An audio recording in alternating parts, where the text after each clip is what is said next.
So, good evening, everyone. I know that more people are going to join in a little while, but I just want to make sure we kind of get started, make sure there's enough time left as well for Mr. Stewart here to get things going. So, um, a lot of you all were here yesterday, and a couple new ones here today. But I will just give the preamble about it, especially for this first week, as we have three mentors this week. So, just a short bit about it. The Caribbean Culture Fund is the body that is supporting this initiative. It was done in conjunction with Mr. Andrew Young, who is here with us on the call. And today we have Mr. Shawn Stewart, also known as Mr. Spine. And I don't want to even understate an introduction for him, but he is very instrumental especially in the Caribbean space when it comes to soca music and more. So I want you all to know a bit more about Mr. Spine. He is the CEO, founder of Zig Boi Studios, and he has been responsible for a lot of the Soca Monarch winners and Soca Monarch hits over the last 15, 20 years. Am I correct, Shawn? Yeah, about 15 years. Yeah. And, I will let him tell a bit more about himself, and then we will get into it just a little bit. Yeah, I would have sent to him some of your links to some of your pages, so he can give you some reviews on what's here, right? And also that he can expound upon in terms of what he has here, because he has a presentation here for you today as well. So I will let Mr. Spine take over. Shawn, over to you. Introduce yourself, and I guess they will introduce themselves, and then we take it from there. All right. All right. Let's good day, everybody. Thanks for having me here. It's a pleasure. It's my first time actually presenting something on music like this, so I will keep it as natural as possible. I like to kind of keep things interactive as well too. So this is not a presentation. This is more like a conversation. Let's get out the way first, right? So as Ario said, my name is Shawn Stewart, also known as Spine. I'm the founder of what we call Zig Boi World. In terms of it's like an all-in-one entertainment company that delivers everything entertainment, from music production to promotion to publishing to basically everything within the space of entertainment, right? How did I get into music? Music was I would say my first love. I know it sounds kind of cliche, but technically that is what it is, right? From ever since I know myself, music has always been a instrumental part in my life, my existence, everything, right? I started as an artist, wanted to be the superstar, this person on stage, shaking and entertaining people all around the world. Fortunately and unfortunately, I ventured into other things in the quest of becoming an artist. And I understand. Do we have any artists in here? We have anybody that is singers, entertainers, anybody? Like he ain't reached yet. There was one yesterday session, like he's late. Okay. All right. Well, we'll keep it moving. I understand the cries of our artists, and I definitely know that it is not an easy road to trod. So because of that, I had no choice. Like, I didn't come from a wealthy family where I had people to fund my goals and my aspirations. So I had to kind of get creative along the way. And because of that, I was able to discover and develop different sides of entertainment that I did not know was there. So through being an artist, I became a producer, because you need music, right? And plenty times you're trying to create, and your idea is not really getting where it needs to go, because the person that you're trying to explain it to not really understanding your expression. So, and then you're spending a set of money and you're still not getting what you want. So it's like, you know what? I think I'm going to start dabbling in music production. And I was like, at the age of 14, you know, and that is how I end up becoming a producer. Trying to create music for my friends, myself, and just trying to cut costs. And through that, the rabbit hole started running very deep, because I'm the type of person that once I start doing something, I want to be able to know as much as I could on it. So finding short courses here, there, and everywhere. At that point in time here in Trinidad, really didn't have much people teaching music, because we still were considered a hobby or not serious, or nothing that you could create a living from, which was so far from the truth. But I went on the quest to find knowledge and to find information on how I could develop my production skills, so that I could, you know, as I say, better my artistry as an artist and help my peers around me who was looking to get into that field as well. And going studio to studio, finding mentors, ended up in the University of Trinidad and Tobago. I did a degree in music production, music science. And I also ended up landing a deal in Universal as a writer and a producer. So I was able to work with some world-renowned artists, right? Usher, Akon, just to name a few. And the information that I gained abroad, I brought it back so that I can again try teaching and try sharing information in terms of production. There's different sides of spine. There's different sides to spine, a whole lot of different. I'm also into videography. I'm also into graphics. I'm also into animation. I'm also into a lot of things. But today I really want to focus on the music aspect and production, right? So with that being said, I want to ask a question. What is music to you guys? What does music mean to you?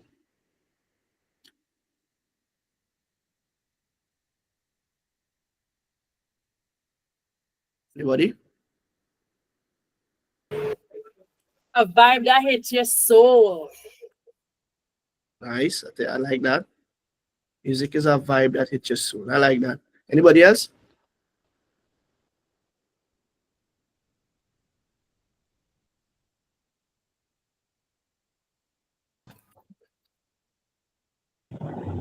Well, for me, music varies.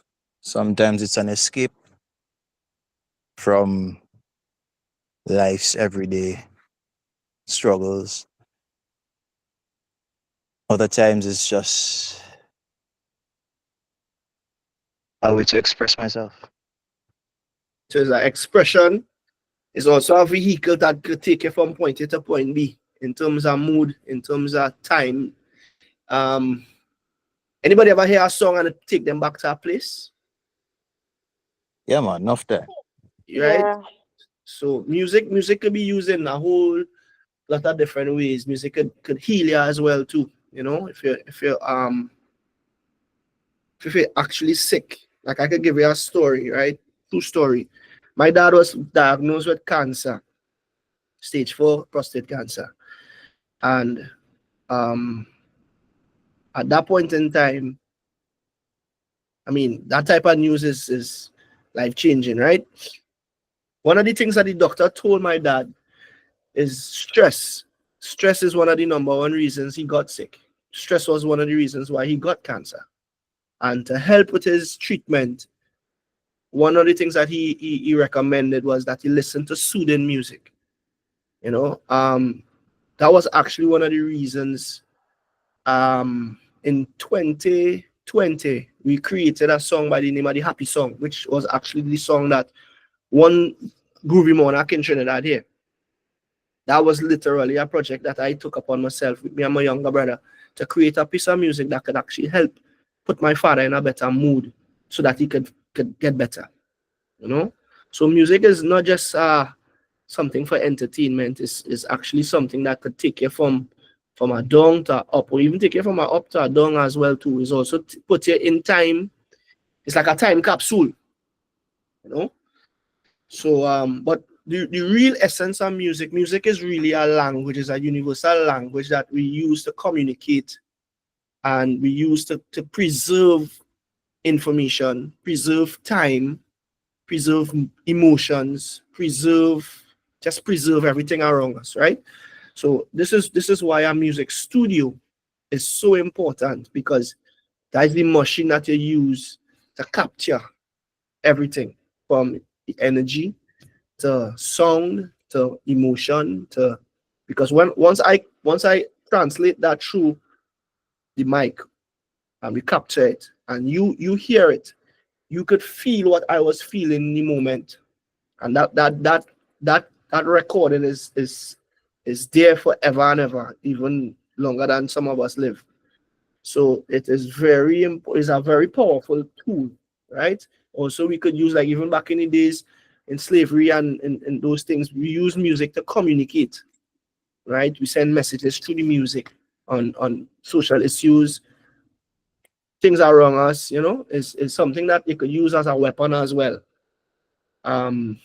So music, I would say music is more than entertainment. It's a universal language that shapes emotion, unites people, tells stories that words alone cannot tell.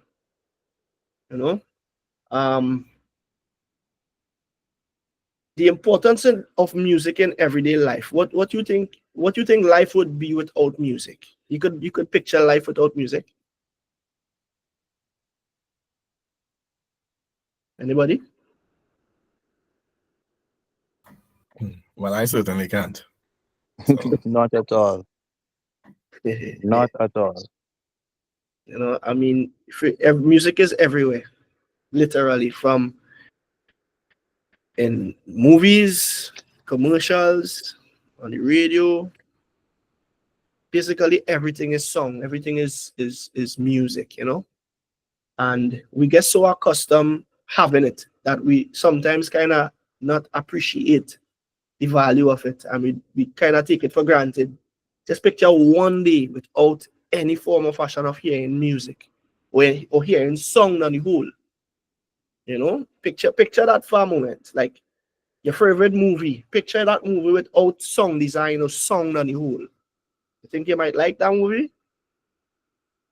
So how are you doing music? You're doing a film production right now. You could imagine your whole movie without no music. well, I mean, it wouldn't be a movie at all. Even silent movies have sound. Yeah. Stick with it. So, and that's to show you the importance of sound, of music. I think it and sometimes it is even more important than dialogue, because you could play a sound and you could create an emotion through the sound that people could feel without even saying anything. So the power of music is so important in our everyday life, and that was one of the things that fascinated me in becoming a producer, like how music impact people and how music is used, and the ills and spills of it, because everything there is balance, there's pros and cons with everything. The good side, the bad side, how could you use the tools that you have through music, the power that the mystic, as I say, through music to impact people's lives and even change my own life. Like, all I did was music. Music basically gave me everything I have. So that is something that I cherish on a whole next level. This is not a hobby for me. This is not, by the way, some people look at it as that is fun and games. This is not fun and games for me. This is like what I do to literally survive, what I use to mind my family, and in the interim of everything, leave a legacy that could live longer than me. So music to me is something real close, and music have a lot of power, but with power also comes a lot of responsibility. And I think sometimes we tend to not remember that, and when we don't remember that, that can be very, very, very detrimental to our interaction with music. I want to ask a question. Anybody in here? What do you think are some of the pros and cons of music?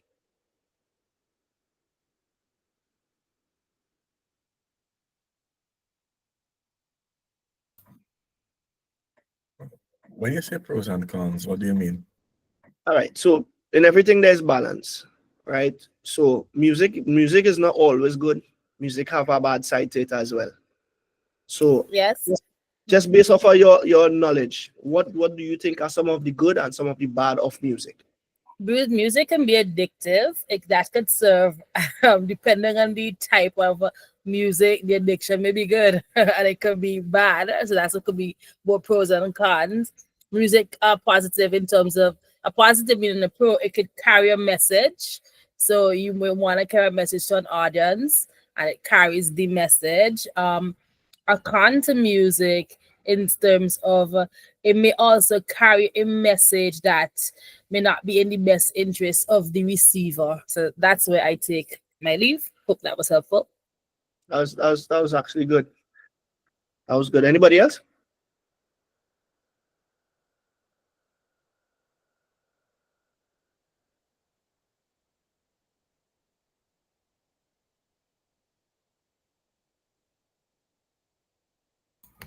Well, I mean, I will join in the discussion a little bit. Uh, Music, I mean, on the good side, you talk about healing and all of that. But just like there's healing, there are things that are destructive to your body and to your mind and to your spirit, you know? And it's important to pay attention to what we do and be cautious with that power that you have, you know, when it comes in, when you're looking at that in that sort of perspective. Right. So I like what you touch on there. And that's literally where I wanted to go, because sometimes we hear songs and we like it and we feel, whatever we feel, but we don't understand the deeper depths of what is really happening to us now. So music is one of the few things that could actually touch those three things at the same time: body, mind, and spirit. And this is why with the power of the music, the responsibility that comes with the power is so important to understand. Because ignorance is bliss, right? And the fact that some people might know or don't know doesn't mean that the exchange is not happening. So it's very, very important to be mindful of the power of music, and not only music but sound. Sound is the base of music, right? Now I want to touch a little bit of the science now. Now, frequency, which is one frequency multiplied over a bandwidth. Now our ear could only hear a certain amount of frequencies, right? Which from 20 hertz to 20 kilohertz that is all the human could hear, right? So between that spectrum, we can hear and we can feel certain things, but that don't mean that there's beyond that, right? So Mama said music could be used as a weapon. If you tune music a certain way and you play certain hertz, certain frequency, you could be either constructive or destructive. And that is some of the mystics and some of the science that music possess. This modern world that we're living in, the people who control this world, they understand that, and that is why they kind of lock or hide certain things from us so that we can tap into certain things. right? If you're going to do some research to the Nazi war, Germany and Hitler and them, they use frequencies to fight war, like to kill people, to disrupt and to damage the opponents. Frequency. So this is not no play. And the same way it could be disruptive and destructive, you could also use it to heal you, like heal your cells, heal your body, heal your mind, heal your spirit, literally. But it's all about touching the right frequency and tuning into the right resonance that appeals to your body. Because our body we are conductors, right? And according to how the frequency resonates with us, it may be positive or negative. Fast tracking a little bit. Certain chords and certain instruments resonate a certain way that gives you positive and negative as well. So if I want to, I could play a piece of, like, I could take a violin, for example, and play a violin in a specific arrangement, and I can make you feel real sad. You don't know why you're sad, but you just real, your body will just feel a certain way. Or I could take a piano and play it in a certain way and make you so happy. You just real happy. And that is because of the power of frequency and the power of music, right? The hit makers, they understand that. They understand what instrument to use when they're creating their music. So there is literally mood that they're creating, and they know exactly what stroke to play when, how to play it to get a specific reaction, right? Some people might be conscious of certain things, some people might not be conscious, but it still will give you a reaction, and they will want to know about why I like this song, why this song feeling like this, why this song, when I hear this song, it just make me go in a certain mood. It put me in a certain feeling, you know. And that is the power of music. For example, when you go to church, most churches, they use what are some of the instruments that they use in the church? Let me ask you. Guitar. Right, Drums, keyboard, piano. right, Organ. right. Important. What again? Voices. Very important. Very important, right? Now, most of the instruments that you all just identified have something in common. What do you think it is?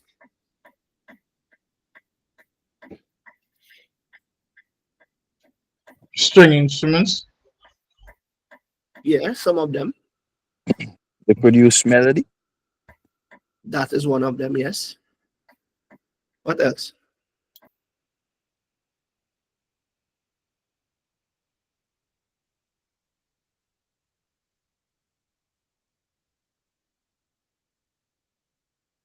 Anybody else?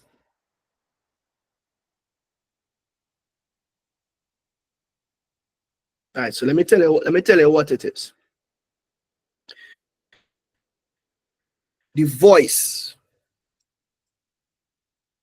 the resonance of the voice, the human voice, it starts at 200 hertz to 5,000 hertz, right? And most of the, so in other words, is like low mids to high. All those instruments, with the exception of the drum, falls in that exact category. So this is why, you know, the communication to the human body is literally like you're playing all of them doing the same thing. Hence the reason they all use those instruments in churches, because they could translate messages and vibration through that. Now, let me call our next instrument. Let me just say a saxophone. Anybody familiar with a saxophone or a trumpet? Mm-hmm. How often do you see those in churches? Not often. Actually, very often. Saxophone and trumpets? Yeah, especially in like choirs are deep worship songs that they like to emphasize Right. a Now, strong message across. now hear this, right? I'm in the studio here. If I pull up Something. recordings of the actual waves that I will capture in the mic that a guitar would make, a keyboard would make, piano would make, an organ would make, even the vocal, the voice would make. And I pull up and I compare one with a trumpet or a saxophone or a trombone or any brass instrument, you would notice that the waves look different. Without even hearing it, by just looking at the waves, you'd see that it's different. Why do you think that is? The saxophone covers a wider range. Yeah, well, the saxophone is like the vocal, is like the voice. The saxophone is very similar to the human voice. So, but I think the frequency, because the saxophone is really a wind instrument. Right. Saxophone is a brass instrument. That's right. Yeah. Right. Wind instrument would be a flute or even some organs are wind instruments. Mm-hmm. Right. But the reason for that is the resonance on how it works and how it works with the human body, how you interpret the instrument is very different from the string instruments and the other instruments that we identified before. So like a violin might be able to fall into that category as well, right? So when you're selecting your instruments, long story short, when you're selecting your instruments, you have to know why you're selecting your instruments, what mood you're trying to create, and also, most important, what resonance you want people to feel, right? Now, we in the Caribbean here, we like soca. And one of the main things for soca is rhythm, drums, right? Now, the speed of a song, let's move away from resonance and let's move away from instrumentation and whatnot, right? Let's go with speed now. Speed is calculated in music by beats per second, or also known as BPM, right? If you speed up a song, just by speeding up a song or slowing down a song, it will make you feel different. Why is that?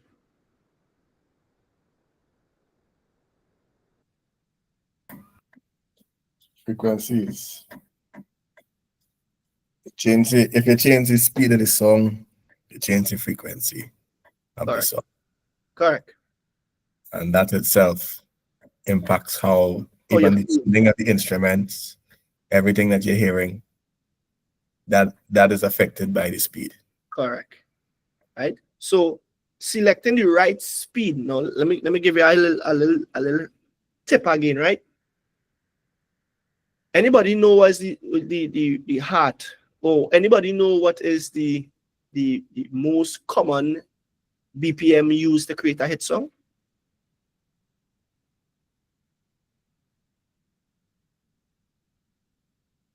Is it 120? You know what? Everybody Google it now. Wait, does the genre matter? Let them type it in. Let them type it in. Let them type Okay. it in the chat. Type it in the chat here. Let them type it in the chat.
All right, so I see somebody saying 90 to 99 BPM. Okay. 100 to 130 BPM, 80 to 100. Right. Right, so Kaya. Okay. So you see the genre varying, right? But if you look at the Billboard charts, which is the biggest songs in the world, you would notice that most of them, the speed of most of them on average is around 100 BPM to 110 BPM. Why do you think that is?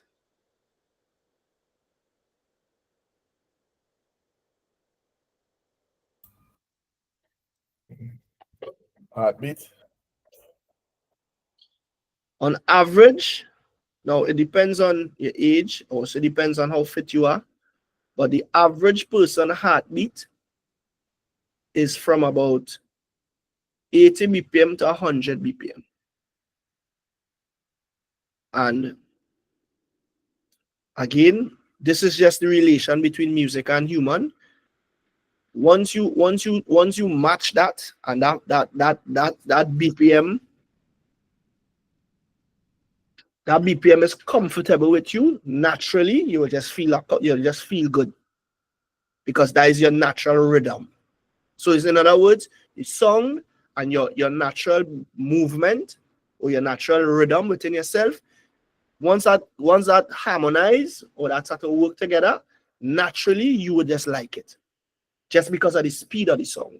Have nothing to do with the chords, have nothing to do with the instrumentation, nothing. Just the speed alone will make you like a song or not like a song, right? And that is also something that we in the Caribbean need to pay close attention to, especially if we're trying to create something for everybody, not just for ourselves and our cultural background, that our way of life. And I saw sometimes too, you could tell the type of people just by the way they create music, just by the way they dance.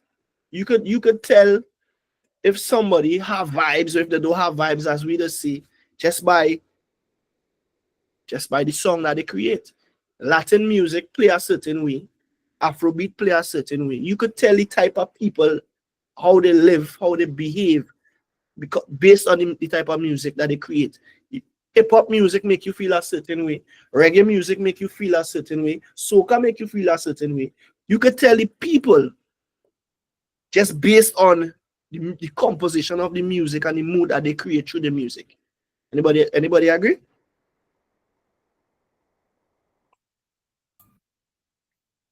100%, man. Right? So music tells a lot about people. Music tells a lot about life. Music, as I say, is a time capsule. It could take you from point A to point B. It could it could heal you, it could build you up, it could break you down. It could yes, I just wanna check something here quick. 1 second.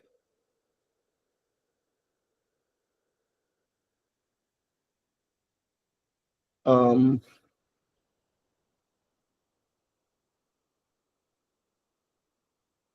want to ask a question. Anybody here produces music?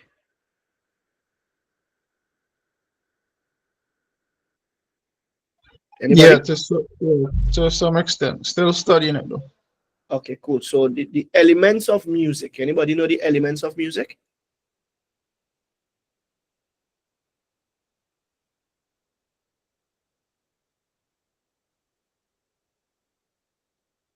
Anybody?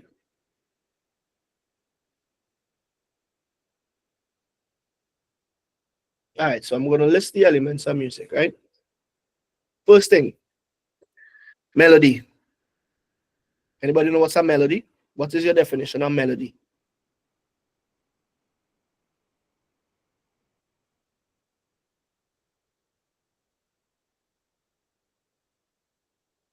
Anybody there? Anybody? Hey guys, don't be shy. Make sure you all give your You responses. could say melody is the main part or the heart of the song. Yes, yes, yes. Right. I would say melody is the main theme or the main tune of the song, right? So that's one element of music. Another element of music, obviously, if you have a melody, after melody, what comes next? Think is your harmony. Correct. All right. So the harmony is the chord or how they support the melody. Anything that support the melody, anything that is in tandem with the melody is harmony, right? And the third element of music is what? Rhythm. Um, yes and no. So the rhythm, the tempo, the groove, right? All of that is the melody will carry that, right? But I would say the dynamics. And when I say dynamics, what I mean is the loudness or the softness of what you create. So this music is silence and sound. So because it can't be loud, because then it just be irritating, right? So, and even when you're composing your melodies too, you don't want to keep your melody on one note, or then it's not really a melody, it's just a song. So what you want to do is have the ups and downs, the hills and valleys, the silence and song, the variation. You want to vary it. So that way, it creates a level of pleasure, a level of appeal, right? So that dynamics, the loudness and the softness of it, right? That is what that is our next important element of music. And also you have something called timbre. Anybody know what timbre is? Mm. Hello, good afternoon. Sorry about being late. Let's say good evening, bro. Is that the unique tone quality of the song? Correct. The tone, the color of the song. So for example, the human voice. The human voice is a very unique instrument. Everybody have different, I mean, the vocal register, it registers from 200 hertz to 5,000 hertz. But the tonality of the instrument, the tonality of the voice is what gives it its unique characteristic and the unique trait, the unique signature. So that when you hear that voice, it will make you feel like, for example, Beres Hammond. Beres Hammond he is one of the most prolific reggae singers in the Caribbean, not because he might have the prettiest voice, but because of his tone. You know, Beres can't sing like Mariah Carey or Whitney Houston, but when you hear Beres, you could feel Beres. Taurus Riley is an next person like that too. They have this tone about them, right? And we call it timbre, right? And then the sixth element of music is the form, which is the structure of the music in terms of like how you compose, be it your verse, your chorus, your bridge, your pre-chorus, that type of thing, in which order, how you arrange that structure. That right there is what we call the form. So when you comprise all these things together and you use it right, these are the things that you could now use to create a good piece of music or even create hits within those departments, right? Producers, any producers like in here? Any I am. Yeah, What- but still studying. Yeah, Okay. I'm a producer. what DAW are you familiar with? I use Reaper, Pro Tools, Logic, and Ableton. Okay, and FL Studio or Logic Pro. okay, so all those stuff is digital interfaces, right? You're familiar with live recording? Yeah. Yeah. Okay. If you have to compare the both of them, what would you say is the difference? The from the when I do the live, you get a more natural feel. Yeah, I think it'll be able to more control the feel and the tone of the song, whereas you're kind of limited with digitally recorded with analog stuff. because there's only so much you could do if you create it from a computer with analog, rather than if you do live recording. And why do you think that is? I would say the human touch. Human touch is one, but there's something very important there to unpack. Anybody else? Why you think that is?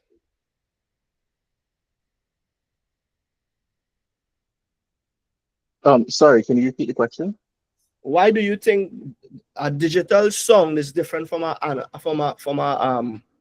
live song? For me, digital sounds are basically emulations of what the live song actually is. So it's more like a computerized tonality as compared to the actual raw live instruments that you're hearing. So just digitally, it's more like a reproduction of the actual sound, and it's sometimes more robotic if the emulation isn't very in depth, as in something like 444.1 kilohertz quality versus something at 96. Right. So you touch on some important things there. 441 kilohertz. What that mean to you? For me, it's just it's basically how many times per second the audio is basically getting repeated. 44,100 times per second. Right. Now, I know you just came in the class, right? So we were talking on something, and I would just like to go back a little bit just so we could touch on it. Now that 441, right? That was not always the frequency that we used to capture music or song. That is something new. You know that, right?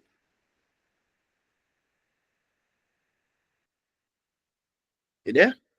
Oh, is that to me? Yes. Yeah. Yeah. Right. And the purpose of that is because that is a destructive frequency. You familiar with that?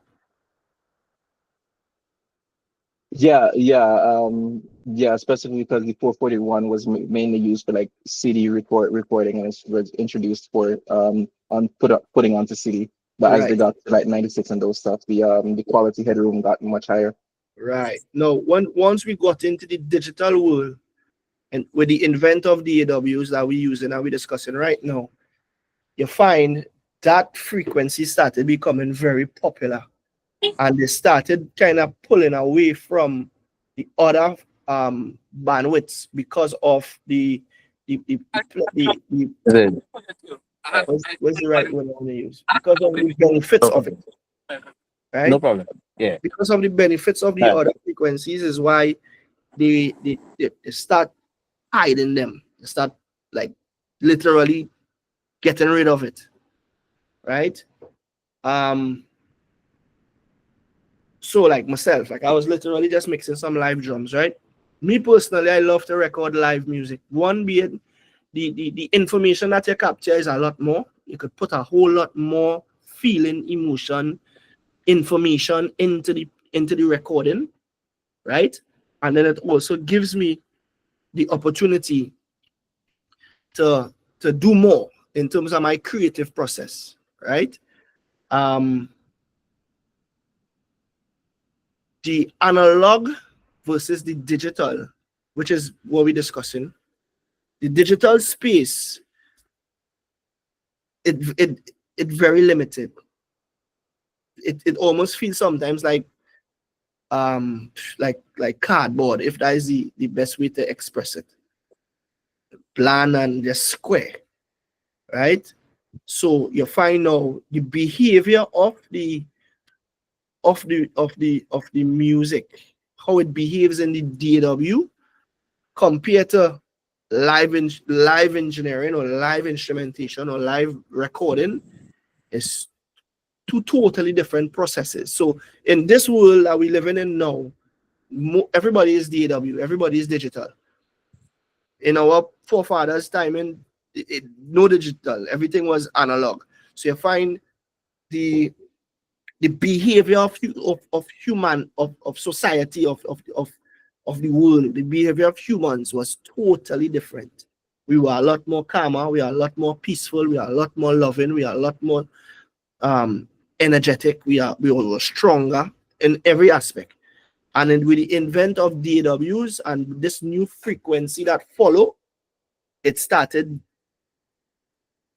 destroying what we know as good song quality, right? So I would advise that we could probably do a little more research, and I mean, I wouldn't have enough time to go into the depths of that cross up, but for the people who are interested and people who are into it, especially if you really want to be a good producer, I would advise you strongly to go and do some research on understanding the powers of the analog song and the frequency in which it should be recorded in compared to the DAW, which is a digital song, and the frequency in which it is recorded in. And do some comparison and see what you discover. All right. I want to leave on a few things. I want to talk on word, sound, and power. When you hear word, sound, and power, how does that make you feel? What does that say to you?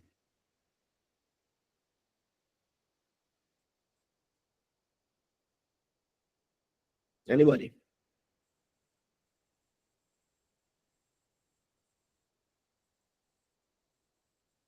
Yeah, sorry again. I didn't fully hear I only heard the sound and sound part. Right. So word, sound, and power.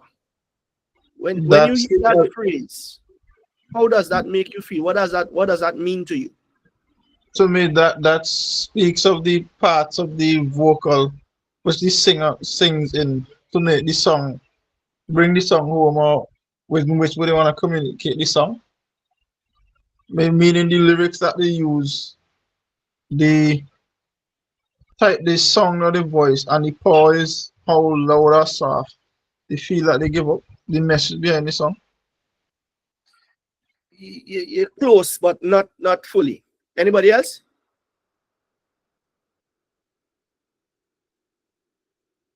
I'm not sure how far from Mauritius, but I mean, would refers to the lyrics.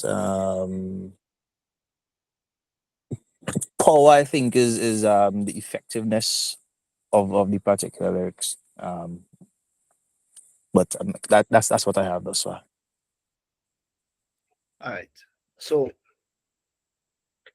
originally, word, sound, and power is a phrase that most Rastas or Rastafarians and they use that, right? And it's because they ever hear the saying, life or death is in the power of the tongue. Yep. Right. That is the word. Right. So when we're creating music, when we're creating a piece that people are gonna hear, you have to be very mindful of the word that you put in that, because that is what is going to travel as far as four corners of the earth. The word, and that word could be very productive or very disruptive, right? So that word is very important. Now, song is the vibration, the melody, the rhythm, the medium that carries the message. So in other words, song is the vehicle, right? You put the word on the song, and that is when it reaches its destination, wherever that might be, right? And we as humans, we as I say, we ingest song in a certain way. Now, sometimes we hear it through our ears, but we not only, as I said in the earlier part of the conversation, music could touch you in 3 different places at the same time. It could touch you physically, it could touch you mentally, and it could touch you spiritually. Right? So that sound, when that song reaches, when that song hits, it hits 3 places at the same time. A lot of people don't think that far. But remember, that song will deal with you consciously, subconsciously, and superconsciously, right? So when we creating music, or when we listening to music, when we exchanging that experience, you have to know what you are exposing yourself to, right? Because those two things gives you the power. So word, song, and power. What is the power? The power is the emotional, the cultural, and sometimes the political impact and spiritual impact that music have on society, have on everything. When election happening, why does run fast to find the artists, the most popular artists? Because even the politicians can't even do what the artists do. Not even why in the church they have to run fast and set up the choir. Because even within the praise and worship, pastor can reach people the way the music would reach people. That is how powerful music is. That is how powerful word, song, and power is. Even in the Bible, there's a special category for musicians in Psalms. Why is that? Why do have a category for doctors and lawyers and carpenters and mechanics? Why musicians? Anybody? Music is like the universal language. That is the basic of everything. So the musical or the universal language that music carries, it don't just stop at face value. It transcends boundaries, it transcends age, it transcends cultural background, ethnicity, it transcends social and economical differences. It is a very powerful tool that could lock and unlock societies, right? So word, song, and power, keep that, build on it, understand the importance of that, because if you really want to be a musician, if you really want to do music, if you really want to, even if it's a lover of music, and you have that relationship, you have to be able to understand the importance of those three things: word, song, and power, so that you can make the right decisions when you're exposing yourself to word, song, and power. Right? Before you move on, Mhm. just to clarify, word does not refer to lyrics. Word is basically whatever you want the song to achieve. Word is word, just as what it is. So what is our word? Word is message, Okay, okay, right? all right. That clears it up for me. Yeah. Yeah. I have So a question. tell me. I don't normally have questions, but I do have a question here. And it's about intent. Right. Because on top of all that we create, there's an intent that people have when they create music. Correct. And that is felt in your timbre, it is felt in the way you play, it is felt in the way you record, you know? And I wonder if you could touch on that a little bit. Well, a deep thing, eh? Now,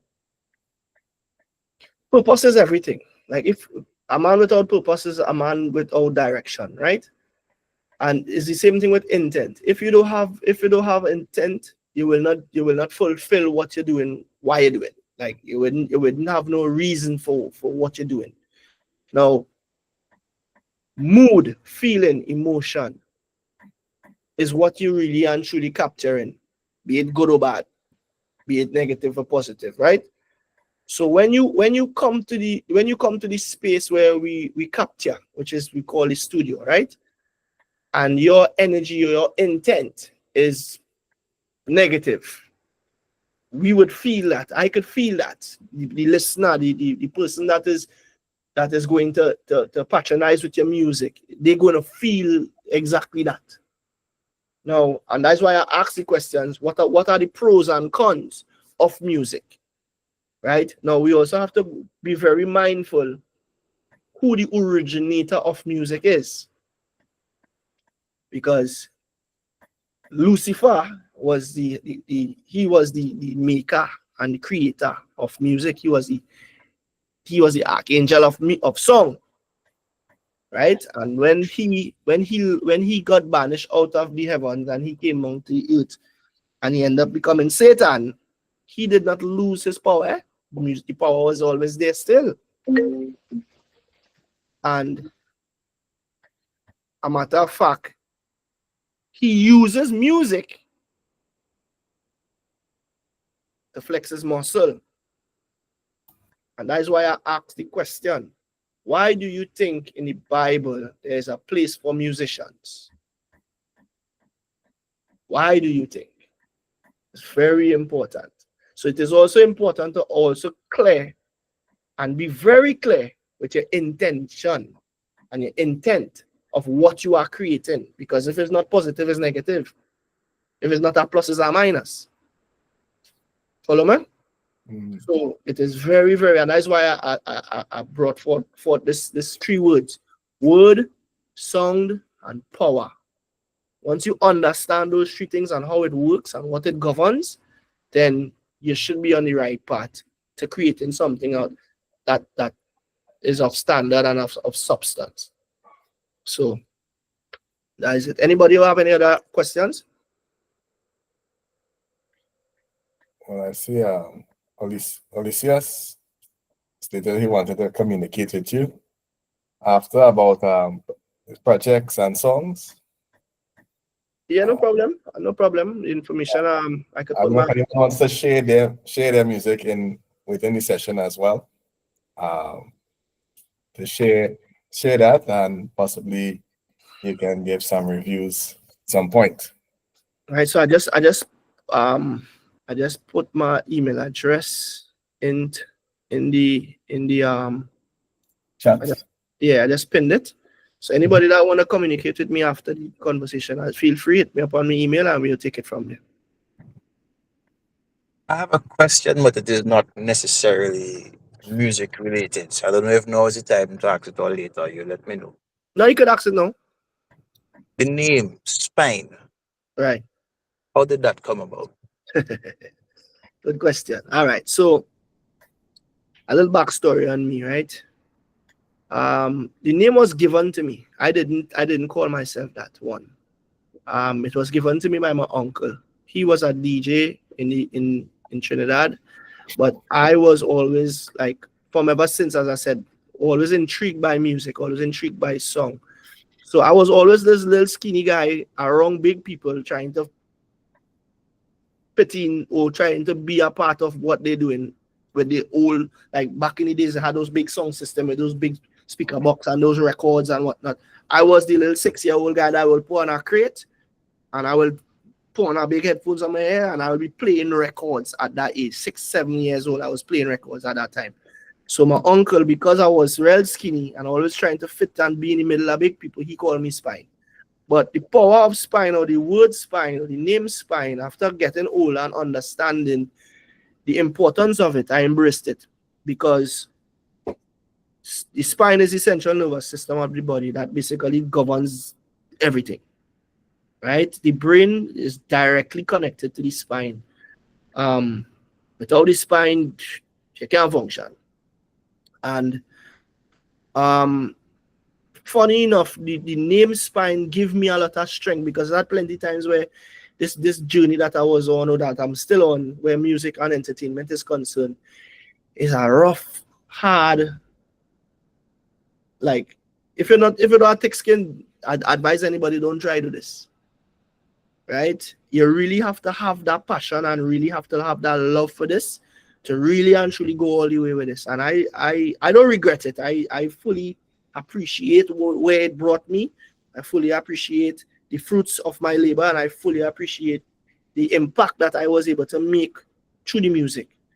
And the name Spine always remind me of my purpose and always remind me of my place and my position in society. you know, and I'm one of the youngest producers in Trinidad that created basically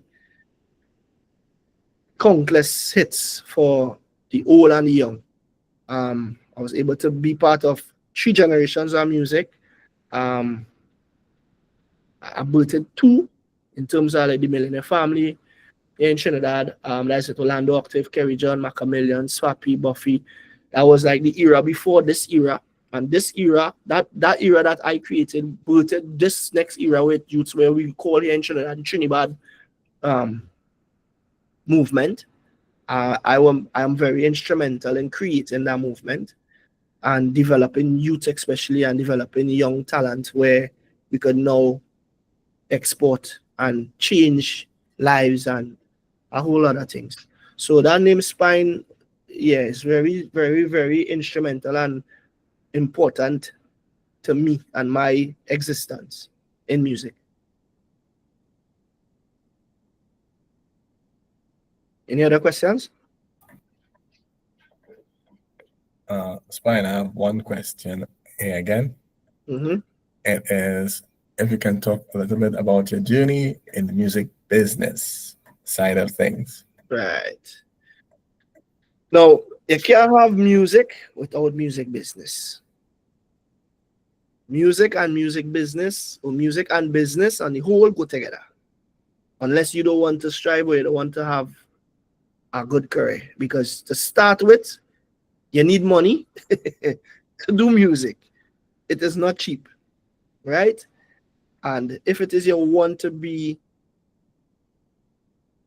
in this for any period, be as short as possible, you need to know how to manage money. Also, you need to know what is yours, what is your rights. How do you take music and make it something that could pay you, right? The good thing about music have different departments and compartments that you could get paid from. So you could take one song and split that in about 7 different parts that you can get paid from, which I love. One song. Because if I'm a shoemaker and I make one shoe, I could only sell that shoes once, right? Because it's one shoe. But if I make one song, I could sell that one song 1,000,000 times, the same one song. And even in that one song, I could then break that apart and get paid for the different compartments of that one song as well.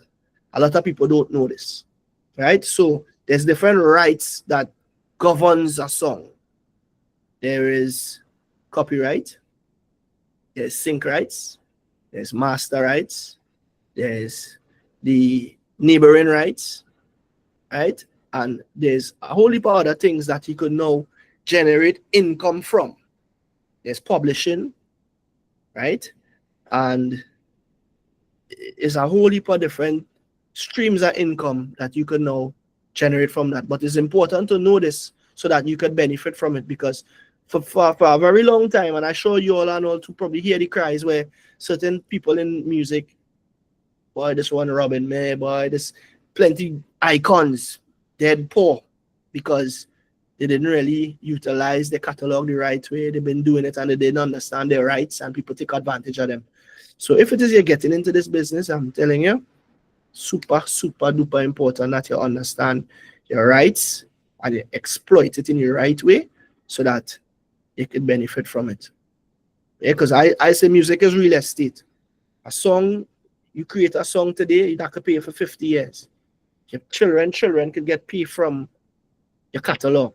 You know, it could literally leave real estate for your family through music, and it have laws that govern that as well too. So yeah. Fantastic. Any advice that you have for them that are getting into the music business side of things? Because I want to open the floor for some of our musicians here and people that have been involved in music, their questions that they have in terms of getting involved in that, monetizing themselves, promoting themselves, that sort of thing. I just want to get into that there with them. Maybe we can probably close with with something like that? Yeah, most definitely. One of the main advice I'll give anybody, if you're doing music, make sure that the passion is there. Because without the passion, it's the product that you're gonna be creating not gonna last. Because the passion is what people gonna feel, the passion is what gonna draw everything to you. Without passion, it have nothing that is going to last. Secondly, if you're doing something, educate yourself about what you're getting into. Don't run into things crazy helter skelter. Like even me, when I started, it didn't have much schools or much people doing what I am doing, or even to teach or even mentor. Right. So I had to literally sometimes I had to go to studios, the well-known studios, and pay studio time just to go and sit in the studio and ask a million questions because they had nobody to really teach me how to do this thing. But I was so passionate and this is what I wanted. So that's the road I took. Now, today, information is everywhere, literally on your fingertips. So you have no reason to not know. If you don't know, it's because you don't want to know. And as we say, ignorance is bliss. There's a price to that. Right? So educate yourself on what you're getting into so that you could maximize your fullest potential, and also you'll make better decisions on based on what you want to achieve in life. So that's the two things I would say. Do it with passion and educate yourself.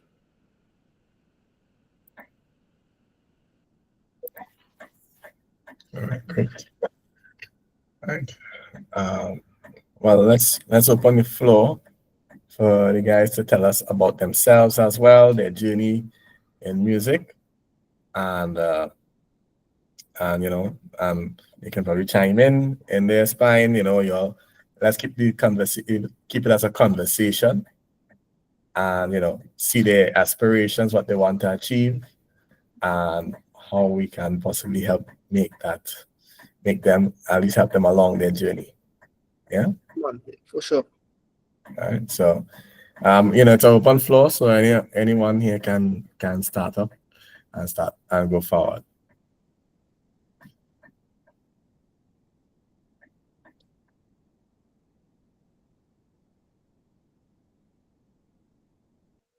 Okay, well, I don't mind starting with anyone, if everyone doesn't mind. My name is Rashid Rock. Of course, I'm from St. Vincent. I'm a singer, songwriter, producer, mix and mastering engineer. I've been into music since I was like very, very young. I went from singing in choirs to being the lead vocalist for a band I formed in school. We continued till I was outside school. Then I just started to get into music production. I've just recently launched my own independent record label. um, I'm looking to basically just be a drive to like further push creatives in St. Vincent and the Grenadines, especially. I've titled myself as a multi creative, because I basically have my hands in different facets of different parts of the creative industry.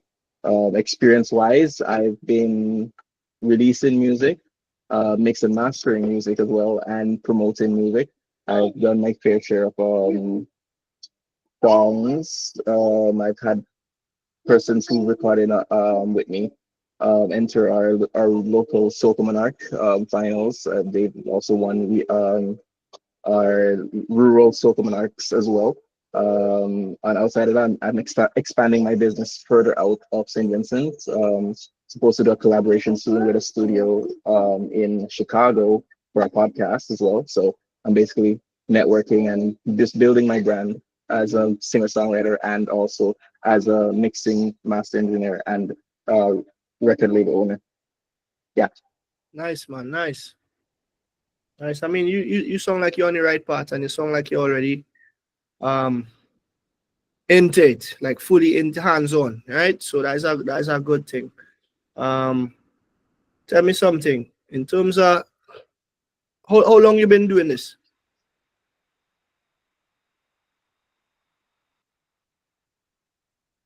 Rashid? Oh, sorry, my mic is muted. Yeah, music wise, I've been basically into music since I was 4, 6, around that age.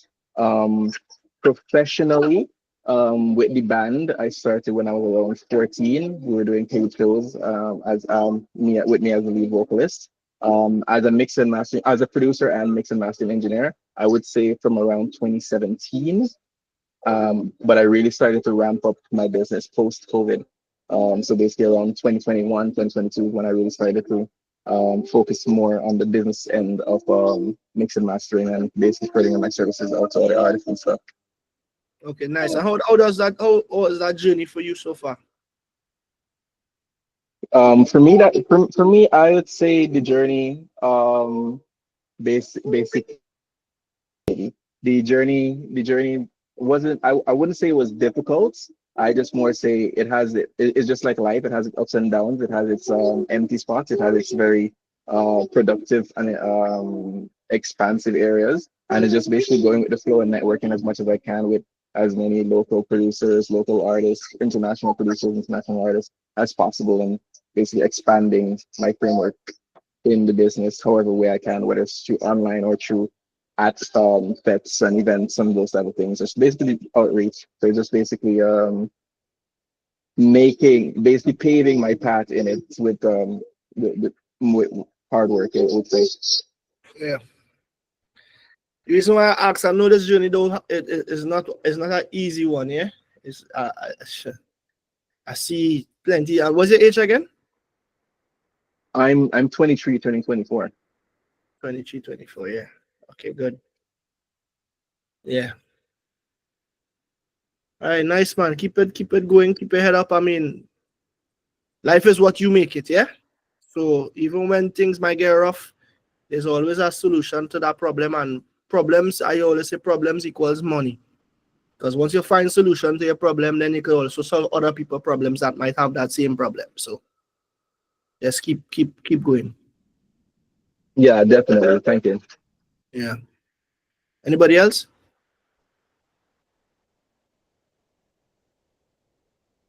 I guess I'll go. I started music around the age of 8. I started learning the guitar and singing in church.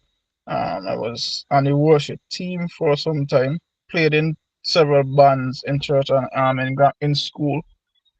Um, I officially started my career aspiring with my career in about 2015, where I won the 2015 Gospel Fest New Song Contest.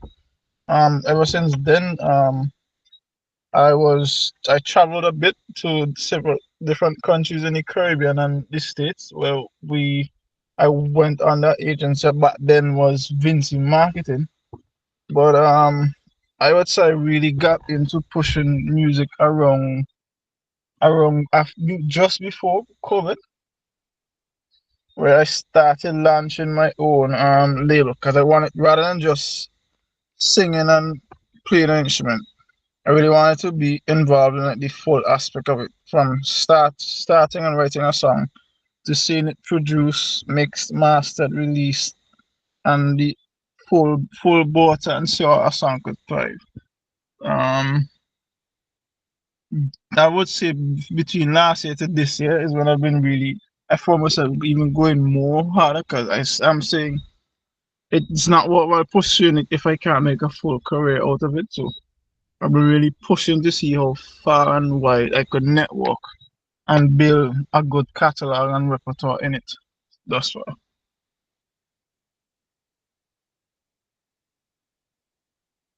All right, nice. Um, I will tell you a little bit about something I discovered, right? Because of how I my journey and how I started as an artist too. And this journey took me on a whole roller coaster into a whole heap of different things. So after being an artist, became a producer, then I became a mix engineer, then I became a DJ, then I became a promoter, then I started doing videos, I started doing graphics, editing, a whole heap of things, right? Now, I will tell you this.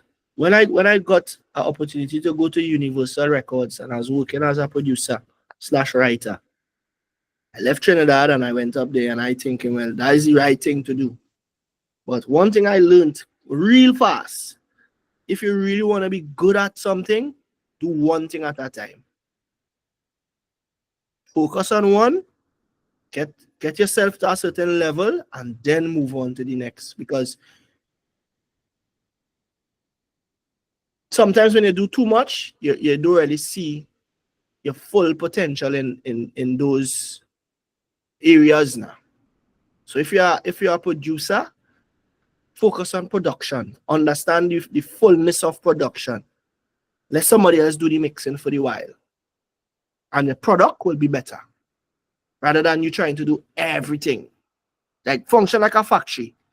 There's an assembly line in a factory. So let me say you're making cars. You focus on building the front door alone for now. Let somebody else do the back doors, let somebody else do the bumper. But that when by the time everybody finish the assembly line, you'll turn over plenty cars rather than you alone trying to do the whole car by yourself.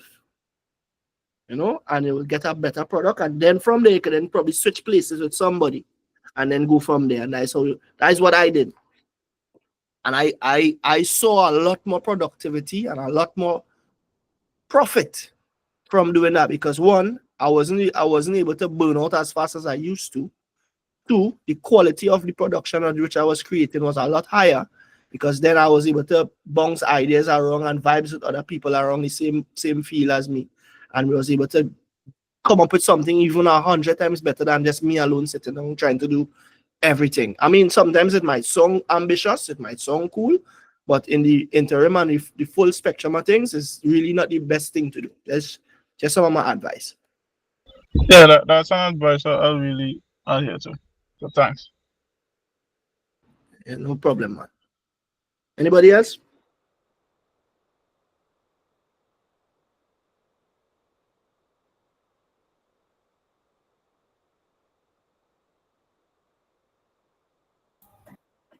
If I may jump in, I think I beat you to it there, sorry. Yeah, Go ahead. all right, so well, I've been playing music for over 20 years now, and there was a period where I wanted to make music a career. Unfortunately, I fell into that whole traditional mindset that music, especially in the Caribbean, well, St. Vincent, isn't going to give you, or give me rather, uh, a worthwhile life. I mean, and so I, I, I remained in that mindset for quite some time. I even lost the passion that was there for music. Um, I once dabbled with DAWs and did a few arrangements and one guy jokingly said to me, "You have any beats?" And I just gave him something. I was like, to see, it didn't blow up as anything per se. But I recently started finding back that passion and I'm really grateful for Sario Kida and this forum that we have here. And I'm sure others on the call are grateful for the nuggets that you're sharing. Um, and well, Sario mentioned the business side of things, and I think more and more young and upcoming musicians, artists are eager to learn more about that business aspect of things. I mean, of course, developing your craft and mastering it so you're the best that you possibly can be and have something that's marketable. So for me, for instance, I mean, I already have a quote unquote traditional career that I don't intend to stay in for the rest of my life. But that passive income part of music and audio production, that's something I'm very interested in. So if ever there's a chance to expand on that, I'd appreciate that. Yeah, man, most definitely. I mean, most times, right? And that is one of the things I'm trying really hard to change, especially here in Trinidad and by the extension the Caribbean, right? Because of the nature of the job, just like with now, like the times we living in now, if your son or your kids say, "Mommy, Daddy, I would love to be a content creator," you might want to know, well, boy, I send you to school all these years to do work and spend all this money behind you in school with books and this and that, and you come out and want to tell me you want to be a content creator, you might want to give them some licks, isn't it, right? But do you know, in this day and age, in this time today, that is one of the most paid jobs, Yes, it is. right? But you see, the older mindset, they don't know that. And it's because they don't do the research and the due diligence to do better and to know better, right? I'll give you a little backstory on myself. Oh, I used to play sport, right? I used to play football for Trinidad, actually, right? My father, he was a well-known sportsman, well-known. Like he he been to 3 Olympics, right? He was also a football coach. He had records in Trinidad, all kind of stuff. So obviously he would, and what made it even worse, he was also a school teacher, right? He wanted me to follow, obviously, in his footsteps because that is what he thought brought him. That was his way out, because he came from humble beginnings, right? So when I told my father and I told my parents that I wanted to do music, I actually got 2 football scholarships that I turned down because I wanted to do music. You think that sit well with them? It was far from okay. And that's what I say. If this is what you really love, and this is what you really want to do, and you can't live a day without it, do it. Because it go haunt you forever. And I rather do something that I really love than do something that I don't really like. I'm comfortable, I might be living comfortable, but I'm really not comfortable with myself. Me personally, I made that decision early o'clock, and it's because I had a conversation with my mother one day. I asked her, I said, "Ma, why come here to do?" She said, "Well, you have to know. Usually you alone could find your purpose." I said, "But how you just find your purpose? What is that?" She said, "What is the one thing you could do all the days of your life for free without even having a problem doing it and you're comfortable doing it? Or what is the one thing that you could do that you just do so effortless and with money or without money, you're happy doing it?" The only thing I could think about was music. And from that time to today, all I did was music. Now, with the pressures of my parents on my back, with the mindset that they have, that this is a hobby, this is games, you're just making noise, you ain't going to amount to nothing from this. I take a deep dive into learning and educating myself, especially on the business of music. Because I told myself, if I could identify one person in music that is, to me, successful, then it could have a second one, which is me.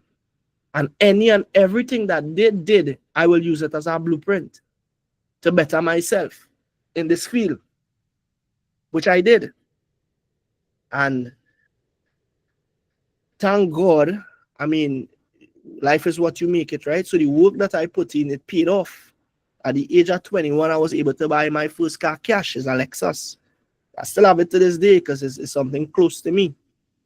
And I did that in Trinidad. And I built myself to where at this age, I'm 37 today.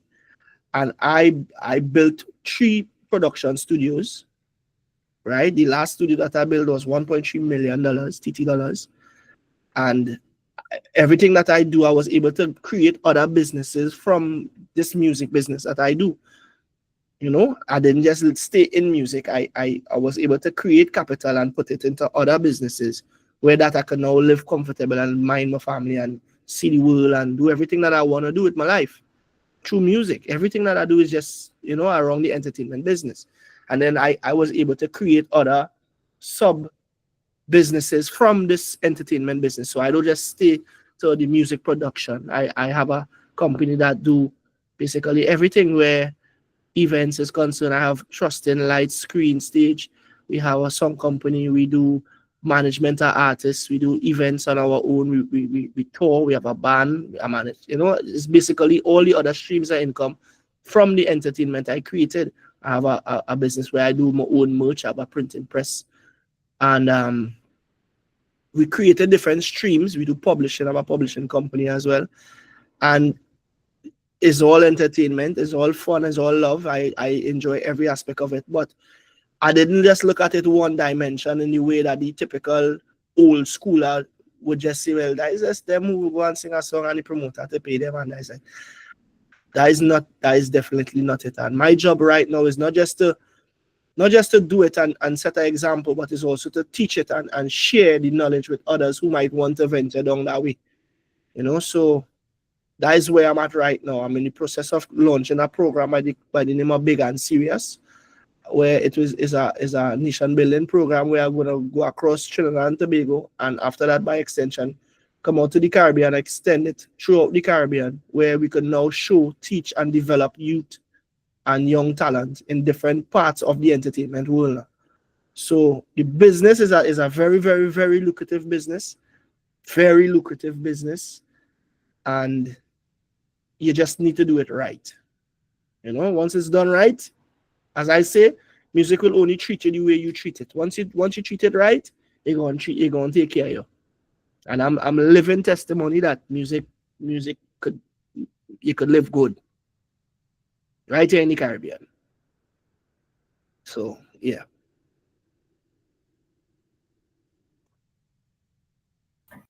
Fantastic. I know Grenan, you just joined not long ago. I'm not sure if you're able to talk with us this time. Are you able to speak?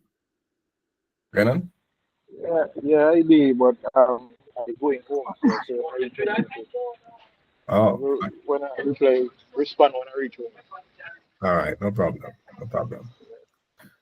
All right. Let us go with Leonardo. Hi, Leonardo. Hello. Hi, you'd want to introduce yourself and, a bit about you and your background and how music has impacted your life. And, just tell us more about yourself and your journey in music and what you intend to do.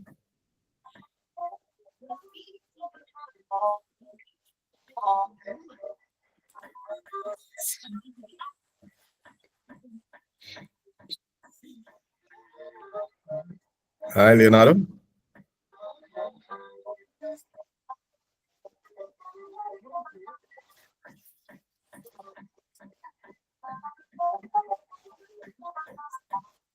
Um,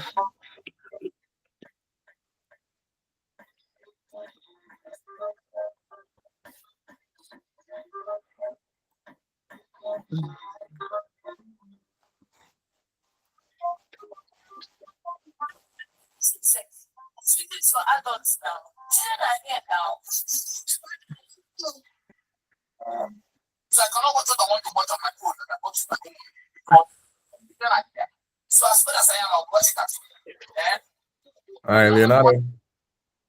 Hello. Yes. Sorry, sir. My name is Leonard Charles. I grew up in a nuclear family, but since my mom and my dad broke up, we lived separately. I have went just a lot of struggles, and as a kid growing up, I used to go to church a lot, and time to time, I started to love singing. So one time at Bible Church of God of Prophecy, I sing, and the pastor told me, you have a talent and continue one day we reach far. So from that day, I always think a lot for music and also working on my songwriting skills. Also working on my vocals. And as I said, I really want to become a pianist. So I planning to take piano lessons in August, in September. And also the person who I have called is also a vocal coach. So I will be working on my vocals more and taking piano lessons. Yeah.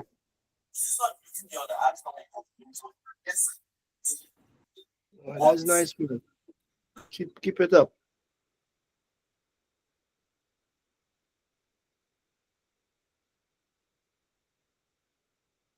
Yes, yes, that is very good. Very good. Music is very important to all of us here in many different ways. You know, I just want to say it is a journey. Um, I myself, I had my journey in music. Have a band. Well, Mr. Spine knows all about that. He's even recorded for us as well some time ago.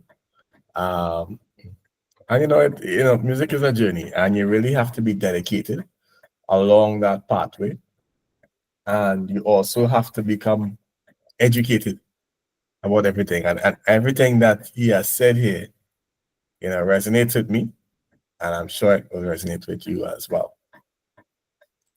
Um, Shawn, is there anything else you want to impart, or in terms of your plan here today as well?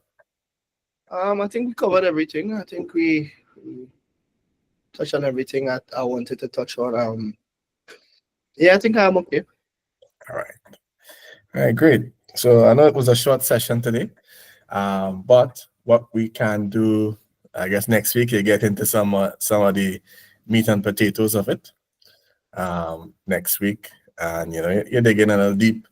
Take a look at the stuff that they have as well, and as we have that open sort of discussion, help them build out what the structure of their music business might look like next week.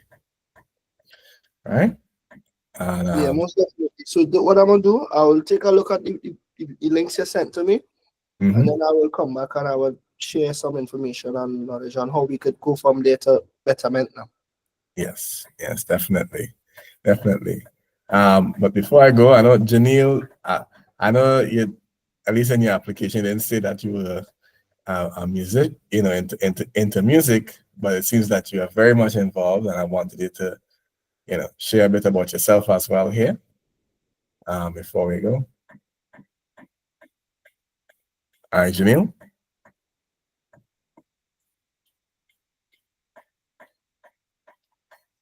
And if you're speaking, your mic is off. But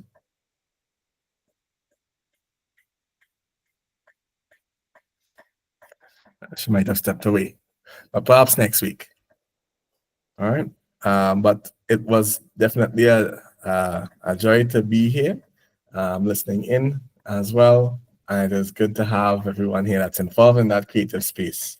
So just a reminder to all of you, the outcomes of this entire program that we're doing over the next 6 weeks or so is one that you can either choose to create something new, and I'm saying that you're going to either create new music, or you are going to utilize what you have here and tie it into another piece of media, which is the micro dramas. And so those that are involved in their music, if you want to create avenues for your music, one of them being creating micro dramas for additional distribution of your music, that is what we're going to begin on Friday in terms of that sort of talk. And we're going to start with the writing and the structure of a micro drama.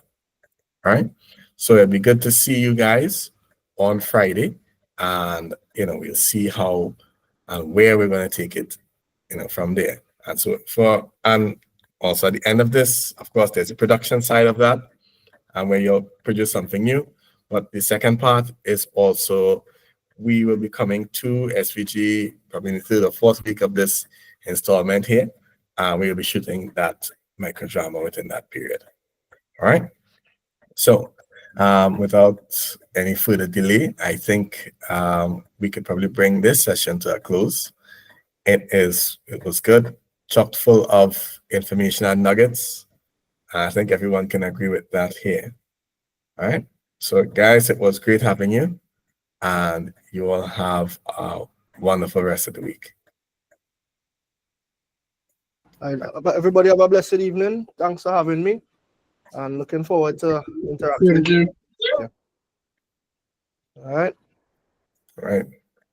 So next week, every Wednesday for your next 3 weeks, 3 to 4 weeks, we will be doing a session like this, and we're getting a little deeper and a little bit deeper every week. All right. Okay. So I'll see you all. Bye. All right, bye. All right, have a good evening, everyone. All right. Good evening.